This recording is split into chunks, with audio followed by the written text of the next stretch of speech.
Jahat. Kamu tahu ada peristiwa Eki dan Pina meninggal di jembatan? Nggak tahu sebelumnya Pak. Nggak tahu Pak sebelumnya. 2 hari setelah kejadian saya tahunya Pak. Taunya dari mana? Tahunya ya denger aja Pak dari orang, maksudnya ada kecelakaan gitu. Oh, denger aja. Ya, Bukan ada aja. sengaja orang memberitahukan. Bukan Pak. Kamu bisa menjadi saksi di BAP yang diambil di atas sumpah itu baru pertama dalam sejarah hukum Indonesia. Siapa yang ngajak jadi saksi? Aib sih.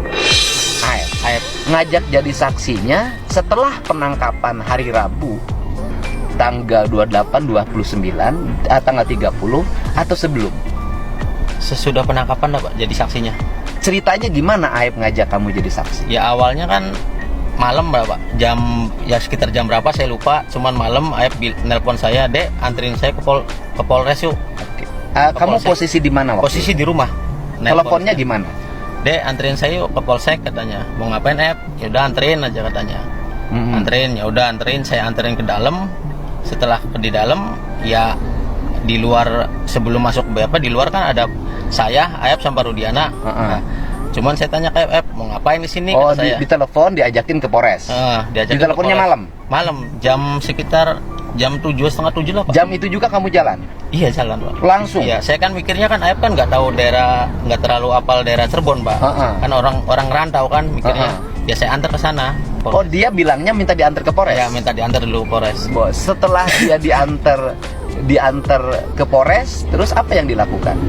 Ya saya tanya, "Mau ngapain di sini?" "Ini buat jadi saksi apa?" kata saya.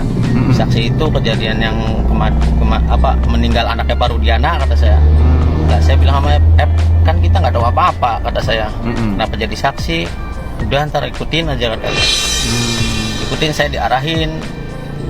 Oke, kamu diminta oleh Aib jadi saksi. Ya. Udah nyampe di Polres, diminta jadi saksi. Diminta jadi saksi. Aib yang ngomong ke kamu. Ya, Aib sama Pak Rudiana juga ngomong. Artinya bahwa ketika kamu ke situ, Aib dan Pak Rudiana sudah diskusi dong.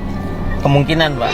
Soalnya kan Aib minta kamu diantar. Iya. Diantarlah sama kamu. Tetapi datang ke situ seperti sudah ada koneksi pembicaraan antara Aib dan Pak Rudiana. Ya, soalnya kan yang sering komunikasi maksudnya sama yang kenal sama pihak kepolisian kan Aib Pak, bukan saya Pak. Oh.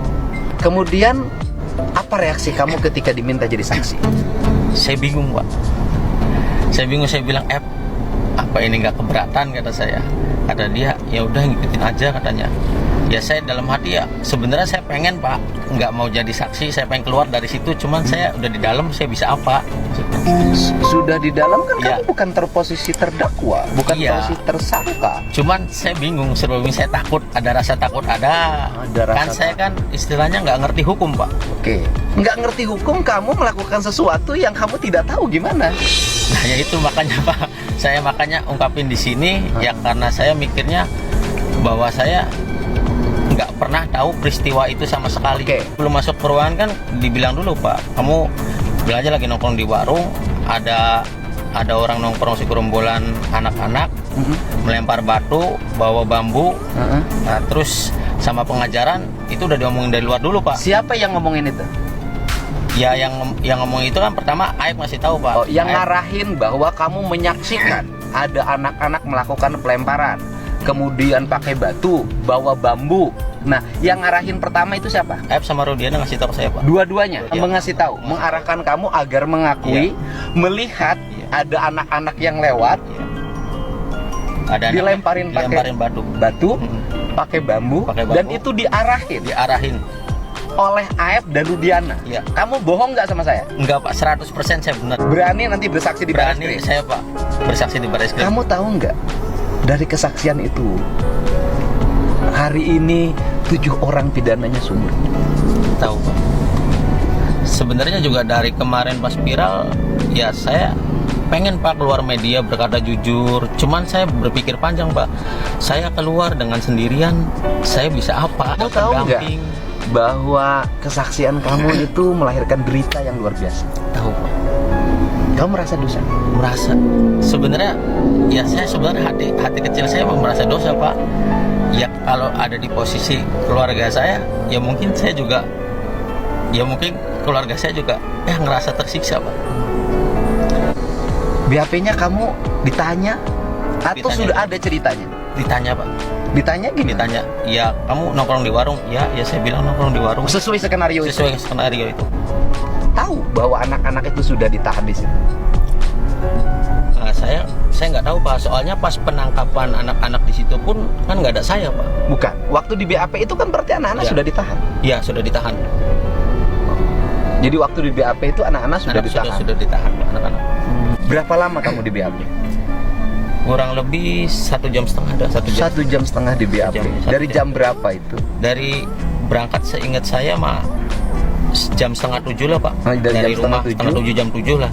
Selesai ya jam 9, setengah 9, jam 9. Kamu dikasih upah? Enggak, sama sekali. Sama sekali kamu sama dikasih sekali upah? nggak dikasih upah. Di luar pas sudah setelah kejadian itu kan saya pulang ke rumah kan. Besoknya saya tanya ke Ep, kenapa sih Ep malah beri kesaksian kayak gini, kata saya. Kan bakal berat ke depannya, saya bilang kayak gitu. Kata dia, udah biarin katanya. Ya dia juga katanya pernah bilang ke saya, ya saya ingat saya pernah bilang ke saya juga kesel sama orang-orang itu yang pernah mukulin saya.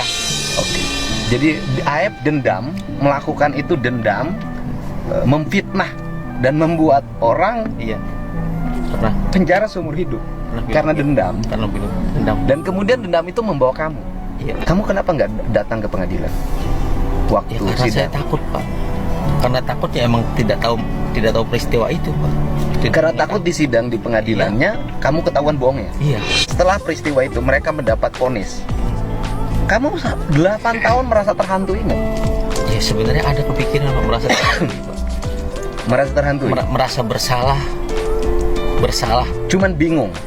saya cuman bingung saya mau jujur sama siapa, mau keluar ke media. Dari kemarin juga sebenarnya dari 3 bulan kemarin teteh saya udah bilang Pak, ngubungin Pak Dedi aja tadi gimana katanya. Nah, cuman saya berpikir lagi Pak, aduh saya kalau misalkan saya keluar saya bakal berhenti kerja, keluarga sama anak saya butuh makan mungkin Pak.